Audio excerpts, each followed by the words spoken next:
Garance Prima, peut-on parler de l'écologie comme art de vivre? Donc, j'aimerais bien vous poser cette question et aussi de vivre sa pratique artistique. Je pense que l'écologie est étroitement liée à la vie, que l'art comme la nature ont un langage universel qui s'adresse aux sensibles. Et aujourd'hui, on parle bien de ça, de protéger le sensible.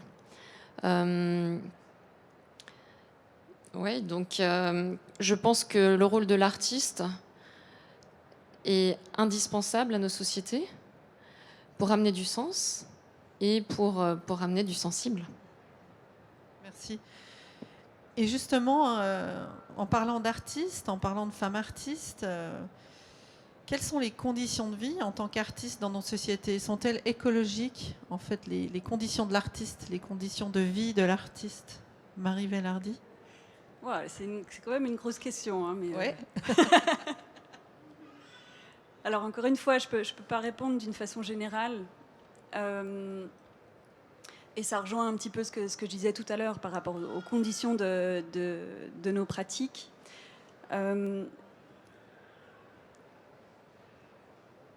Voilà. Tu peux me répéter la question? Oui, bien sûr, oui, oui. Les conditions de vie en tant qu'artiste, en fait, parce qu'on parlait de cohérence tout à l'heure, donc comment vivre sa pratique artistique comme un art de vie, quelles sont les conditions de vie dans nos sociétés pour l'artiste? Sont-elles écologiques et comment une artiste peut vivre de manière écologique tout en continuant sa pratique, tout en menant cette vie, en fait? Peut-être je peux répondre avec un exemple. Enfin, dans mon cas, j'ai vraiment, pour moi, c'est très important de respecter le rythme des projets artistiques, et puis d'une certaine manière respecter le rythme et parfois le temps long des projets. C'est peut-être aussi une façon d'être attentive au rythme de vie, au fond. Et oui, c'est peut-être quelque chose qui vient aussi avec le temps de ma pratique artistique. Maintenant, ça fait peut-être 15 ans que je pratique, et de plus en plus, je me rends compte à quel point, parfois, c'est aussi une résistance, le fait de respecter mon propre rythme, en fait, rythme et le rythme de mes projets artistiques. Donc, voilà, les conditions qui permettent ma pratique artistique, c'est beaucoup des questions de temporalité, encore une fois. Merci. Bernard? Je sais pas, moi je peux aussi en fait répondre qu'à mon niveau personnel, mais c'est aussi une question en tant que commissaire d'exposition de se dire avant tout on est une personne, comme un artiste est avant tout un individu, et à partir de là, je pense que dans notre vie de tous les jours, on peut faire très attention à comment on se comporte, comment on consomme, comment on vit, comment on se déplace. Et puis c'est quand même important justement de séparer les deux. Alors Marie, je rebondis par rapport à ce que tu disais tout à l'heure par rapport à Olafur. Je pense que c'est une question aussi de se dire que voilà, notre œuvre, elle doit être visible d'une manière ou d'une autre. Si on a un message fort à faire passer, on doit pouvoir justement aussi se déplacer. Alors je travaille par exemple avec un artiste qui a fait le choix depuis 7 ans de ne pas voler. Donc il ne prend plus l'avion. Mais c'est vrai que ça pose quand même aussi d'autres problèmes. C'est-à-dire qu'il ne va jamais dans les biennales ou dans les triennales où il est exposé. Ça marche aussi. Mais c'est vrai que ça demande aussi un autre cadre de richesse un petit peu. Quoi, en fait, c'est-à-dire qu'on peut se permettre de faire ça quand on est vraiment privilégié aussi. Et je pense que c'est aussi une chose, Marie, par exemple, toi tu enseignes. Et du coup, si on veut avoir cette lenteur dans la pratique, ça veut dire qu'on peut peut-être se permettre aussi d'avoir des revenus qui viennent d'autres sources. Et je pense que là, c'est aussi un aspect vraiment fondamental, dans le sens que maintenant, on parle beaucoup de Universal Basic Income, de revenus de base universels, par exemple. Et là, en ce moment, à New York, ça va être mis en place pour les artistes. C'est des questions vraiment fondamentales. Si on veut se donner les moyens de permettre aux artistes de créer autrement, d'avoir justement ce temps, ce recul, il faut aussi pouvoir donner les moyens et mettre au niveau de la société justement les priorités là où elles sont, vraiment. Moi, Je peux rebondir Bien encore sûr, moins. bien sûr. Non, mais j'aime bien l'exemple que tu as cité là, parce qu'en effet, moi, je pense que c'est une question de choix et qu'il ne faut pas oublier qu'on a aussi le choix. En fait, c'est aussi des décisions personnelles, de la même manière qu'on décide avec qui on a envie de collaborer ou pas, qu'on décide dans quel contexte on a envie de présenter notre travail ou pas. Et j'aime bien cette question du choix, parce que je pense que ça nous donne énormément de liberté. Et pas oublier qu'on a ça aussi en main. Je voulais rajouter quelque chose d'autre, mais j'ai oublié. Ah oui, non, tu parles de l'enseignement. Et c'est vrai que pour moi, le fait d'enseigner, je le vois comme totalement complémentaire de ma pratique artistique.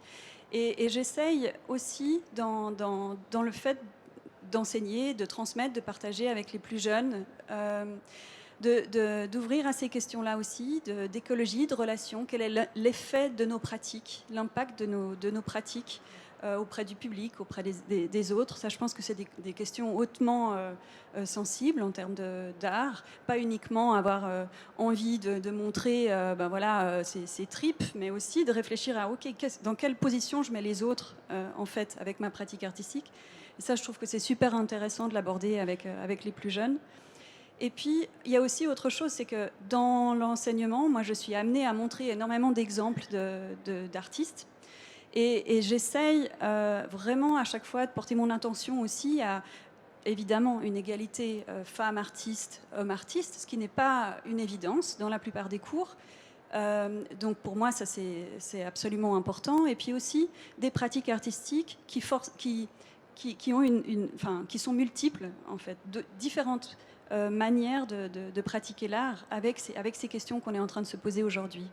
Et je trouve que pour moi, c'est une chance, l'enseignement. Alors bien sûr, ça me donne une sécurité et j'en suis extrêmement reconnaissante, mais c'est totalement complémentaire à ma pratique artistique. Ça, je trouve que ça se marie très très bien. Merci. Donc, comment réinventer le système? Comment inventer un nouvel art de vie? Garance Prima? Déjà, je voudrais rebondir sur le mot culture qu'on a évoqué tout à l'heure. Parce qu'aujourd'hui, il y a 3 sens, 3 dimensions au mot culture. Donc la première dimension, c'est notre rapport à la terre, dans le sens agriculture, agroécologie, permaculture, sylviculture, pisciculture, etc. Donc qui est en lien avec le fait de prendre soin de la terre et de prendre soin de soi.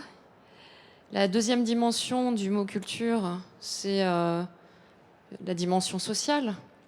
Dans quel pays je suis née, quelle éducation est-ce que j'ai reçue, de quelle religion je suis, quelle croyance est-ce que j'ai. Donc c'est la deuxième dimension. La troisième dimension, c'est la dimension qui est de l'ordre plus peut-être muséal. Quel musée est-ce que je vais visiter, quel film est-ce que je vais voir au cinéma, quel livre est-ce que je lis, etc. Aujourd'hui, on a divisé ces 3 dimensions du mot culture, mais pour moi, c'est une même nourriture. C'est une nourriture terrestre, et elle s'adresse au corps, au cœur et à la tête. Et il est primordial de réaligner ce sens premier, et de se souvenir de ce que ça veut vraiment dire, et de se poser la question tous ensemble, mais quel monde est-ce qu'on veut créer? Quel monde est-ce qu'on veut cultiver? Et donc pour moi, pour répondre à la question, Maureen, il s'agit de repenser nos systèmes, j'ai déjà évoqué avant. La nature fonctionne de façon circulaire. Donc pour moi, il faut ramener une forme de circularité. Quand on parle de circularité aussi, ça veut dire respecter le temps qu'il faut à la nature pour se renouveler. Et peut-être ramener un temps long. Peut-être inverser aussi notre notion du temps. Parce que l'homme veut aller aussi vite que les machines qu'il invente. Et ça crée des écosystèmes mortifères. Peut-être qu'il faut accélérer sur certaines choses aujourd'hui et ralentir sur d'autres. Peut-être complètement inverser notre notion du temps. Et je pense qu'il faut avoir une vision sur du long terme avec des valeurs.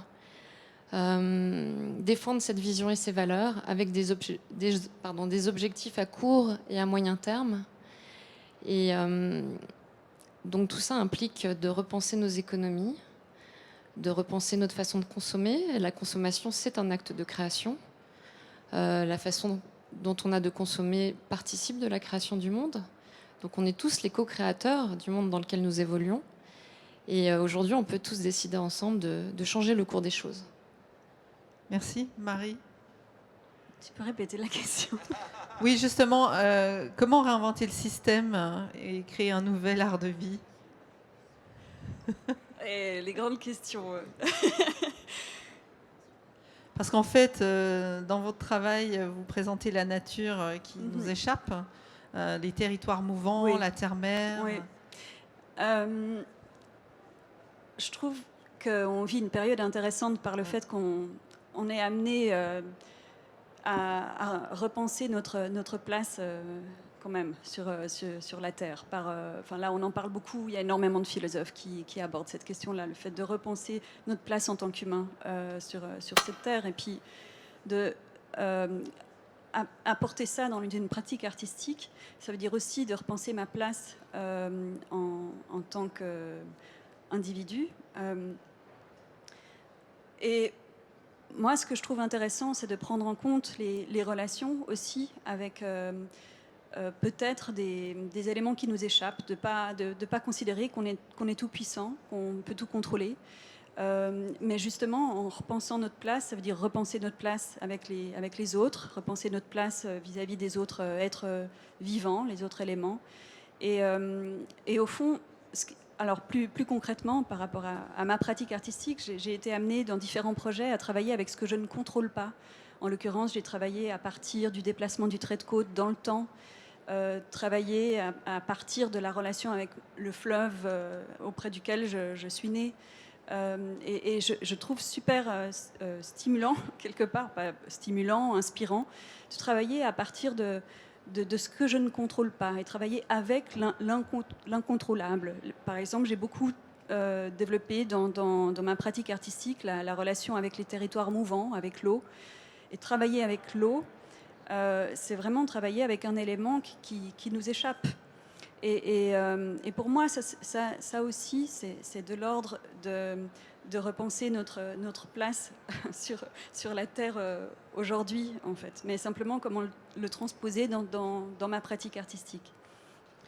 Merci beaucoup. Alors, on arrive bientôt à la fin de notre discussion, mais il y a encore 2 questions qui me tiennent à cœur et que j'aimerais poser, en fait. J'aimerais parler du système financier, parce que quand même, il régit beaucoup de choses dans le monde de l'art. Et on vit dans une société qui regarde les chiffres. Et justement, comment changer ça? Comment réinventer ça?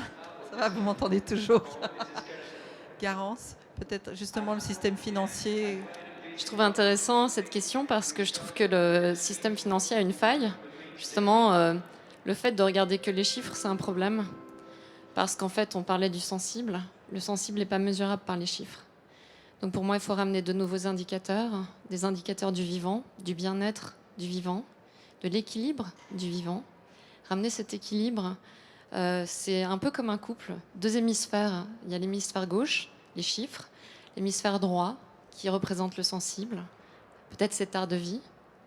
Et c'est un couple, en fait. Ils doivent collaborer ensemble. Je crois que la nature fonctionne beaucoup plus en termes de collaboration que de compétition, en termes de réseau que d'opposition. Et aujourd'hui, il s'agit vraiment de se mettre ensemble, de créer des réseaux solides et de repenser le monde pour venir avec des solutions concrètes et positives pour demain. Merci Garance. Bernard Viana? Mais je trouve magnifique parce que dans ce débat, au final, ça parle beaucoup de croissance et de dire qu'en fait, il faut changer la croissance, il faut aller plus lentement, on va réussir justement à freiner tout ça. Du coup, vraiment, la question, c'est comment l'art, du coup, peut permettre de jouer un rôle là-dedans. Et je pense vraiment que l'art a un rôle primordial dans le sens que c'est un vecteur d'attention. On voit toutes les œuvres qui sont ici et la question, ça serait de vous poser... vous pouvez juste vous poser la question combien de temps vous allez passer devant chaque œuvre. C'est-à-dire qu'Alfred Aujar, il a tendance à dire que quand on est dans un musée, on passe en moyenne 3 secondes par œuvre. Et ça, c'est vraiment une des choses centrales que l'art arrive à faire parfois. C'est-à-dire qu'il arrive à nous faire nous arrêter, et arrive à nous faire se dire genre, ok, mais là, peut-être qu'il y a quelque chose que je comprends pas, peut-être qu'il y a quelque chose que j'arriverai encore à découvrir, etc., etc. Et là, pour collectionner, pour pouvoir se dire justement, ah, mais en fait, j'ai envie d'avoir cette œuvre, que ça soit dans mon salon, que ce soit dans mon jardin, ou que ça soit même une œuvre immatérielle qui va se présenter 1 ou 2 fois comme ça dans ma vie, c'est de se dire, bah, peut-être que j'arrive à m'arrêter sur cette question-là. Et j'arrive, grâce à cette œuvre, d'ouvrir un nouveau champ de savoir, un nouveau champ d'émotions que j'aurais pas sinon. Et là, dans tout le salon, j'espère que vous avez peut-être juste 3 œuvres où vous avez dit, mais incroyable quoi, là, genre, je connais pas du tout ce domaine, ou je connais un petit peu ce domaine, mais ça ouvre toutes ces questions qui, d'un coup, me disent, bah, peut-être j'ai envie juste de lire ce livre, de revoir cette autre œuvre qui fait écho à celle-ci. Et en fait, c'est peut-être juste ça. On n'a pas besoin d'avoir forcément des trop grandes attentes, mais juste se dire, ok, essayons peut-être de collectionner autrement, essayons peut-être de retrouver une attention pour certaines petites choses. Et je voulais citer là pendant notre préparation Tim Jackson, qui est un économiste qui a écrit un livre qui est super intéressant qui s'appelle Prosperity Without Growth. C'était genre imaginer une prospérité sans croissance.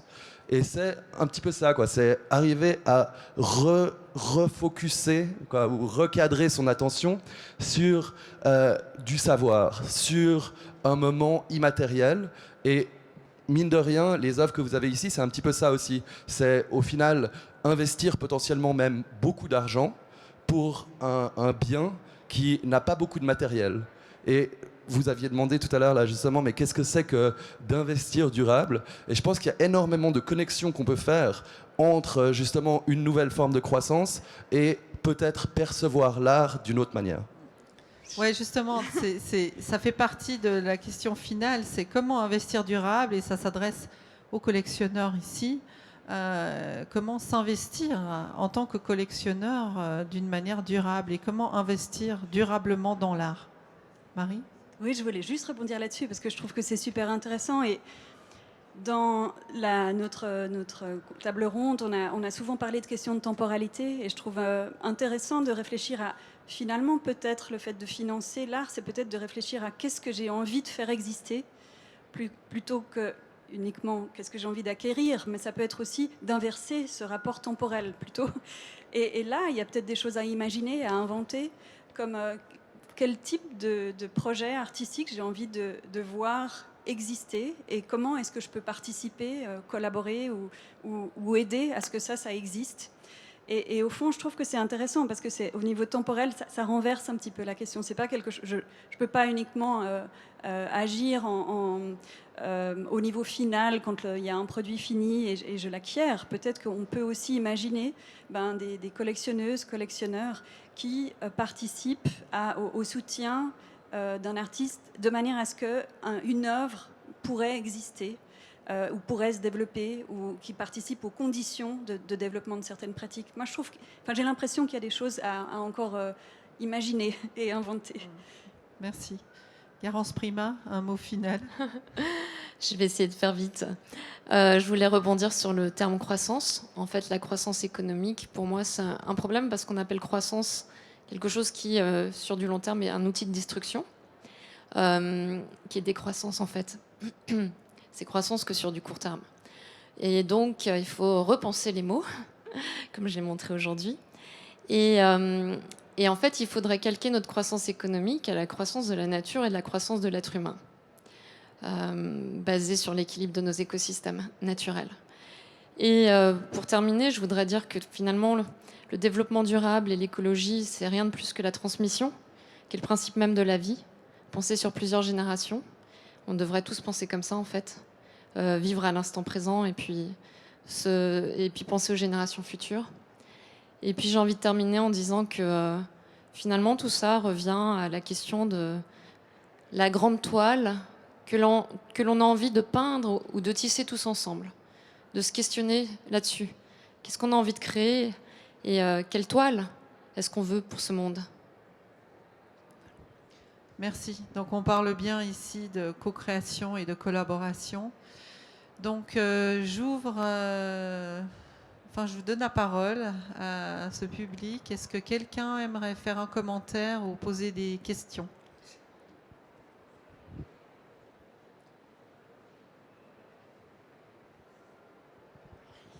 Oui, j'aimerais d'abord dire merci parce que c'était vraiment passionnant cette table ronde. Ça m'a donné une idée formidable que je vais partager avec vous. Mais d'abord, j'aimerais faire un commentaire par rapport à Marie. Parce que Marie, elle a parlé de cohérence et de choix. Et en fait, c'est vrai que ça existe et qu'on peut le faire. Marie Velardi est une artiste dont j'aime beaucoup le travail. Elle a été invitée à une exposition d'art écologique organisée par quelqu'un que j'admire énormément, qui est Paul Arden, qui a écrit la première Bible d'art écologique. Et en fait, Marie a refusé de participer à cette exposition parce que l'exposition était organisée par EDF. Et donc, j'aimerais dire ici publiquement, Marie, bravo, parce que il n'y a pas beaucoup de personnes qui savent ça. Ça n'a peut-être pas changé l'aspect greenwashing de EDF, par exemple, mais il y a quand même 2-3 personnes qui le savent et que ça ne nous empêche jamais d'essayer d'être cohérents. Donc, un grand bravo pour ça. Et puis, l'idée formidable qui m'est venue en écoutant cette table ronde, c'est que je vais organiser une exposition où je vais demander aux artistes les plus connus, allez, Damien Hirst, Marlène Dumas, je vais leur demander d'accepter de faire une exposition à la galerie Annalix Forever avec aucune œuvre. Mais il y aura les noms, et donc les gens vont être invités à venir voir une formidable exposition de Damien Hirst, voilà, par exemple. Et puis, il n'y aura rien dans la galerie. Et je pense qu'à ce moment-là, au vernissage, on va effectivement se mettre à réfléchir et à se dire, mais en fait, est-ce qu'on peut acheter du rien? Est-ce que ça vaut la peine de montrer rien? Est-ce qu'une œuvre invisible et inexistante, elle va faire partie du patrimoine artistique? Ça te fait rire. Mais n'empêche que je crois bien que je vais le faire. Et puis finalement, j'ai une question. Pour moi, la menace la pire sur l'écologie, c'est en fait la guerre. Et je ne comprends pas pourquoi les personnes les plus préoccupées par l'écologie, et y compris les artistes, les commissaires d'exposition, en fait, ne semblent pas aborder ce lien entre la guerre, qui détruit bien sûr des vies humaines, qui détruit tout, mais qui détruit notre écosystème d'une manière dramatique. Et j'aimerais voir des œuvres artistiques qui traitent de ce sujet, parce que même les écologistes les plus convaincus n'abordent pas la question écologique par ce point de vue. Donc là, je trouve qu'il y a une place formidable pour les artistes pour justement nous donner à réfléchir à cette terreur écologique et humaine.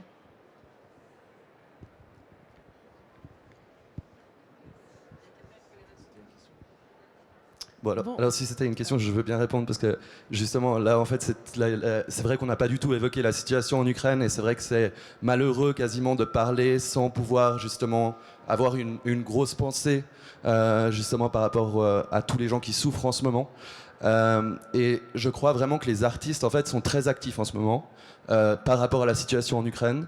Alors je peux parler que de ma position justement de berlinois parce que je suis du coup un petit peu mes collègues, qu'est-ce qu'ils font en ce moment, et il y a énormément d'initiatives, mais là c'est des initiatives vraiment personnelles, individuelles, en tant que justement simplement une femme, un homme, quelqu'un qui va justement même faire un voyage jusqu'à la frontière entre la Pologne et l'Ukraine pour amener des marchandises, des produits de première nécessité. Donc vraiment là, j'ai l'impression qu'on n'est pas encore dans le moment où on arrive à réfléchir là-dessus. C'est-à-dire que c'est trop frais. Des fois, on a besoin un peu de distance. Et je pense que c'est beau que l'art contemporain s'appelle art contemporain parce que ça parle justement des problématiques contemporaines. Donc je me fais absolument aucun doute que ça va être thématisé, et parfois d'une manière très honnête et parfois d'une manière un peu moins honnête. Mais justement, quand ça va venir, je pense. Ça va venir. Oui, bonjour. Merci pour toutes vos interventions que je trouve très très intéressantes. Je voulais juste dire quelque chose pour rebondir à ce que disait Garance sur la croissance et sur le rapport de la sensibilité par rapport au financement en fait Là, on vient de passer 2 années, on n'en parle plus parce que maintenant il y a ce lourd sujet qu'est l'Ukraine. Mais on a passé 2 années où les déplacements ont été très très limités. Et en fait, moi j'ai ressenti une grande richesse dans l'art, dans un rapport beaucoup plus local en fait avec les gens, avec aussi des collectionneurs qui sont venus voir mon travail à l'atelier, qui me disaient qu'ils voyageaient plus, du coup qu'ils avaient du temps. J'ai eu du temps pour parler avec eux. Et en fait, ça a amené de très très belles choses. Et je trouve que dans les cercles proches, il y a énormément de richesses qu'on ne regarde plus parce qu'on voyage, parce que justement, il faut aller très très vite. Il faut être là, présent sur cet événement, être publié à tel endroit parce que ça va être vu dans tel pays, ça va être vu à New York, ça va être vu machin. Et en fait, c'est des choses qui ont leur importance, mais qui sont une importance très très furtive et qui, je trouve, ne construisent pas tant que quand on a la conscience des matériaux qu'on utilise, qu'on a la conscience des gens qu'on touche, des gens qu'on rencontre en fait vraiment. Et donc dans cette rapidité, etc., quand vous disiez qu'il faudrait se calquer sur la croissance de la nature, moi je suis tout à fait d'accord. Et je suis une artiste assez méditative en fait. Je mets beaucoup de temps pour faire chaque œuvre. Et c'est dans ce temps que je trouve l'existence du sujet. Je trouve qu'on peut lui donner une vraie existence. Et l'œuvre est construite avec ce temps, avec la musique qu'on va écouter, avec l'arrêt du téléphone, avec l'arrêt en fait. Et je pense que pour changer les choses, il faudrait être plus dans cet arrêt, dans cette contemplation, peut-être de l'œuvre d'art dans les foires, mais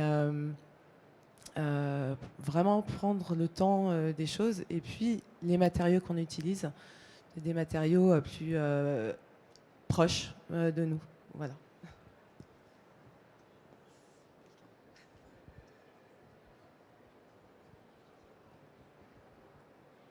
Alors, je voulais aussi vous remercier. C'était une conversation à la fois humble et inspirante, d'une simplicité rafraîchissante, très essentielle, très élémentaire aussi. Ma question, un petit peu, c'est quel est le rapport épistémologique entre écologie et art ? Je pense qu'il y a eu quelques petites pistes déjà qui montrent qu'il y a peut-être une superimposition finalement beaucoup plus entière que ce qu'on puisse penser.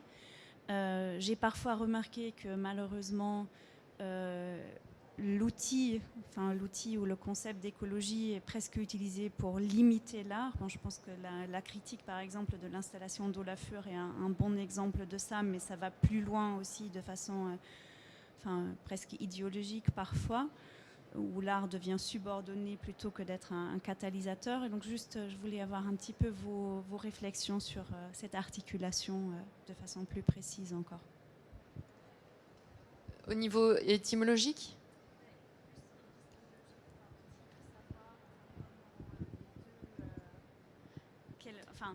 Quel serait le lien ? Est-ce que c'est vraiment des disciplines finalement séparées ?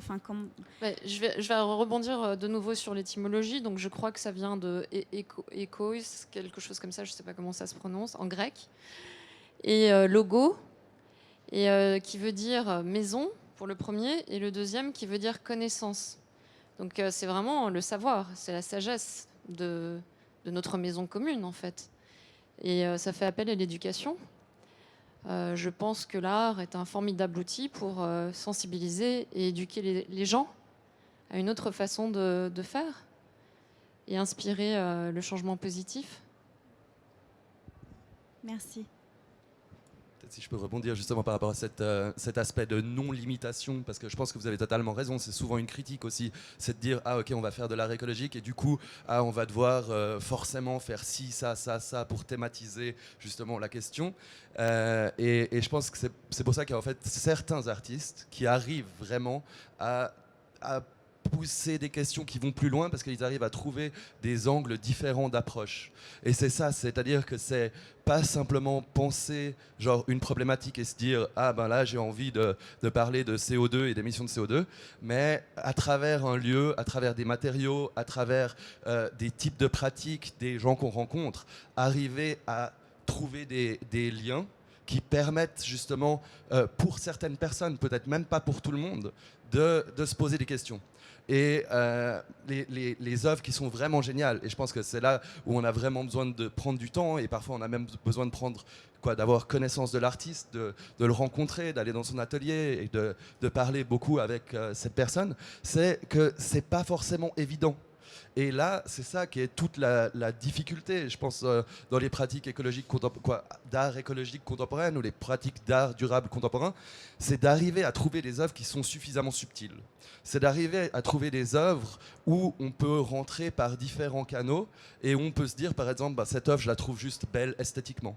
Et cette œuvre, je la prendrais dans ma collection, même simplement pour son esthétique pure. Genre, je pourrais ne rien y comprendre à l'idée qu'il y a derrière. Je trouve ça phénoménal. Ou d'autres œuvres où il n'y a même pas d'œuvre du tout. Alors ça peut rejoindre un peu ce que Barbara disait tout à l'heure.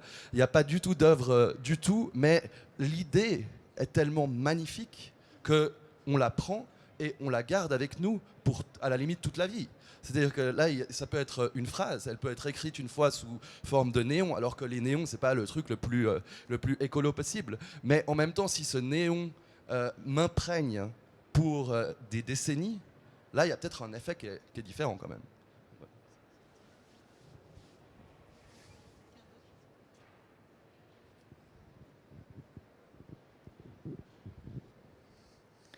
Merci pour vos interventions. Donc, on va s'arrêter là. Barbara Polla, merci beaucoup pour cette intervention et cette magnifique idée. Je me réjouis déjà de venir au vernissage.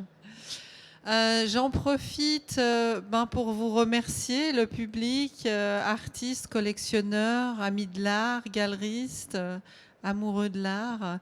Merci à mon staff, Ariadna et Linda, pour toute leur aide tous les jours sur ce podcast et sur la préparation des tables rondes. Je remercie aussi de tout cœur Barbara Polla qui a collaboré avec Frédéric Elkaïm sur l'élaboration de ces tables rondes et qui m'a soutenue tout au long de la préparation et qui est là aujourd'hui encore. Merci. Et bien entendu, Marie Velardi, Garance Prima et Bernard Viana pour leur superbe intervention. J'espère que ça vous a inspiré, que ça vous a nourri. Et merci de continuer, de revenir. Donc on sera là encore 3 fois. On sera là demain à 15h pour parler d'art et de finances. On sera là demain à 18h pour parler d'art et de sexisme. Et on sera là avec Barbara Polla dimanche à 15h pour parler de la fluidité de l'art et de la fluidité des genres. Donc cela clôturera cette série de 4 tables rondes pour Raw and Radical Women in the Arts podcast. J'aimerais aussi remercier Angela Marzullo, artiste ici présente. Angela, parce qu'elle a participé au podcast et pour nous, elle a créé, merci, un alphabet féministe dont nous avons fait un poster et il est disponible dans les dépliants. Donc si vous en voulez un et vous souhaiteriez qu'elle le signe, elle est là. Je souhaite aussi remercier Alexandre Amaker qui a le magazine Founder Love Letter parce que nous avons collaboré sur la création d'une édition spéciale pour les 10 ans d'Art Genève pour Raw and Radical Women in the Arts. Nous communiquons principalement sur Instagram avec le handle Raw Radical, donc vous pouvez nous suivre là. Nous diffusons aussi, pour ceux qui ne seront pas présents ce week-end, nous diffusons en live sur Instagram toutes les tables rondes et vous pouvez les regarder encore et encore à votre guise à ce moment-là. Je crois que j'ai oublié personne. Merci Michael d'avoir participé à la production et au tournage de cette table ronde que vous pourrez voir plus tard sur les réseaux sociaux. Donc merci à vous tous. Je vous souhaite un beau salon et une très belle journée et à bientôt.